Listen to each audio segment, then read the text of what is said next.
In 1978, in the jungles of Rwanda, David Attenborough and a small film crew were hiking up a mountain. They were there to do research on the index finger and the fourth thumb. They encountered a small group of adult females and juvenile gorillas. When they encountered them, David crouched down real low and slowly proceeded towards the gorillas. As he was speaking to his cameraman, he felt a certain heaviness on his feet. And he looked down, and there was 3-year-old baby Pablo.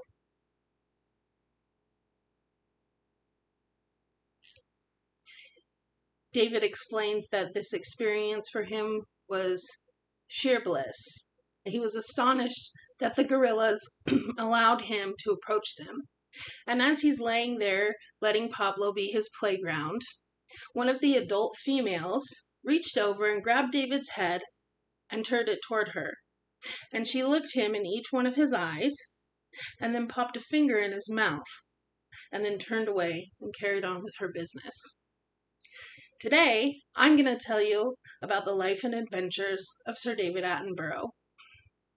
I myself am a huge fan of David Attenborough. I have seen many documentaries with David in them. I have watched documentaries that he has narrated, and I've also watched shows about him. I've also done a fair deal of research for academics and pleasure. I have read articles and books and watched several podcasts. Some of you might not know who David Attenborough is. It is my goal today to inform you all about him. For those of you that do know who he is, that's excellent. I'm hoping that I can teach you something that you don't already know about him. I'd like to talk to you about 3 different things about David. Number 1, his background. Number 2, his career. And number 3, the advocacy and conservation work that he has done. David was born in May of 1926 in Middlesex, England. He was born second of 3 boys to parents Frederick and Mary Attenborough. Later, his parents adopted 2 Jewish German refugee sisters. David's father was principal of University College in Leicester, England, and as a result, his family lived on campus. There he had access and exposure to academics, and it was an environment that shaped his love for natural history. He could read all he wanted to, he got to explore, he collected fossils, and he even sold newts to the zoology department. Later, he married Jane Oriole in 1950, and they had 2 children, Robert and Susan. David said that he wanted to understand the complexity of the natural world, how it works, and how it affects the way we live. So in 1945, he got a scholarship to Clare College in Cambridge. There he studied zoology, geology, and got a degree in natural sciences. After college, David served 2 years in the Royal Navy from 1947 to 1949. Next, I would like to talk to you about David's career. David started his life works in television at the BBC, the British Broadcasting Corporation. In 1950, he took a 2-year training course with the BBC, and that started what would become an 8-decade career in broadcasting. In 1952, he was hired as a TV producer and created a show called Zoo Quest.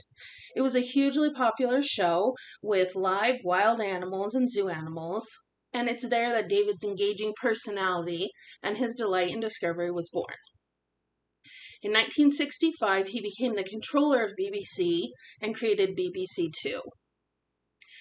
After several years with the British Broadcasting Corporation, David resigned in 1972. He wanted to freelance.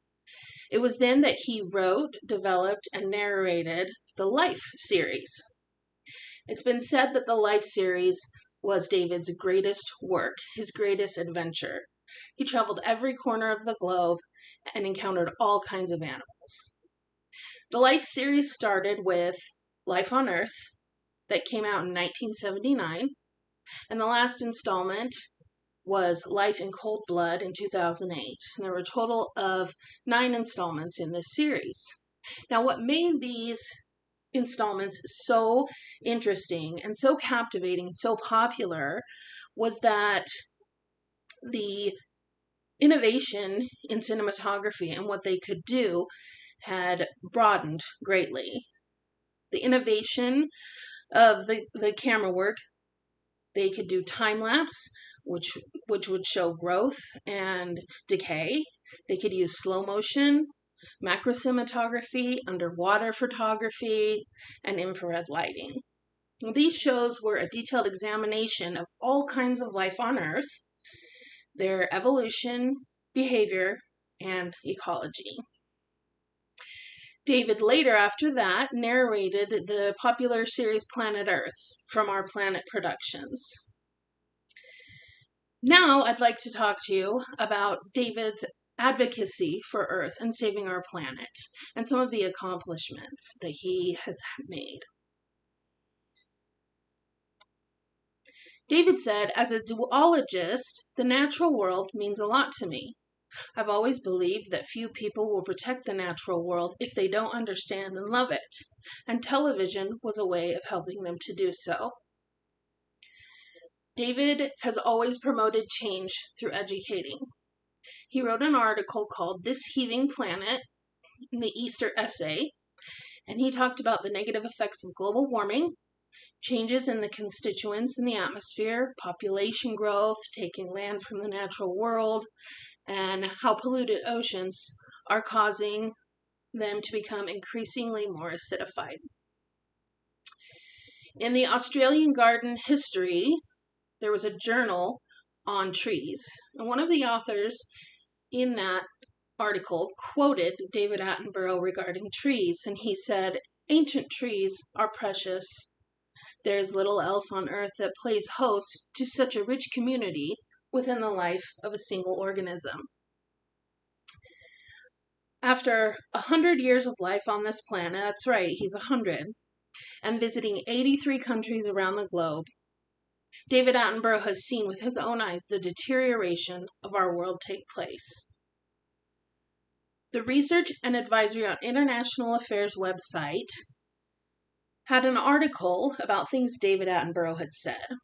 And summed up, he talked about condemnation of human overconsumption, natural areas that are essential for slowing global warming and how they're being destroyed, our reliance on fossil fuels that has created emission of greenhouse gases, and calls for urgent transition to renewable energy.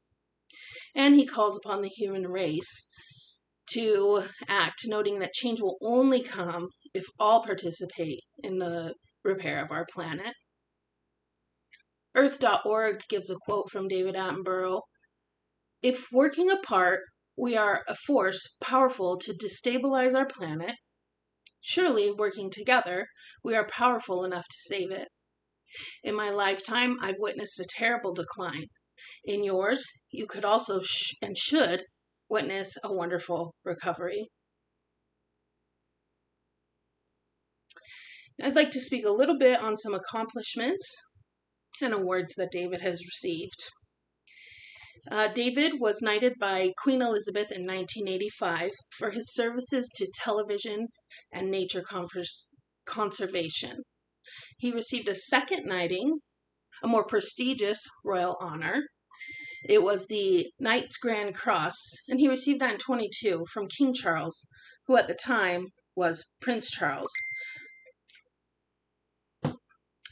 for documentaries about the natural world and his climate change campaigning. David holds 32 honorary degrees from universities across the globe, including doctorates from the prestigious Cambridge and Oxford universities. GuinnessWorldRecords.com tells us that David holds a Guinness record for the longest career as a natural historian and presenter in TV and broadcasting network. David is the oldest person to win a Daytime Emmy Award at 99 years, 162 days old. David was the president of the Royal Society for Nature Conservation. He has been the president of the Butterfly Conservation since 1998. He is the vice president of Conservation Volunteers, Fauna and Flora International. He's a member of the Australian Academy of Science and a lifetime ambassador for the World Wildlife Foundation. So I've told you about David's background, his career, and his advocacy and conservation efforts for the planet, as well as his accomplishments. David's lifelong journey created within him a fierce love for wildlife, for our planet. He has tirelessly campaigned to promote environmentally positive action for our Earth and for people to love it, care for it, and repair it before it's too late.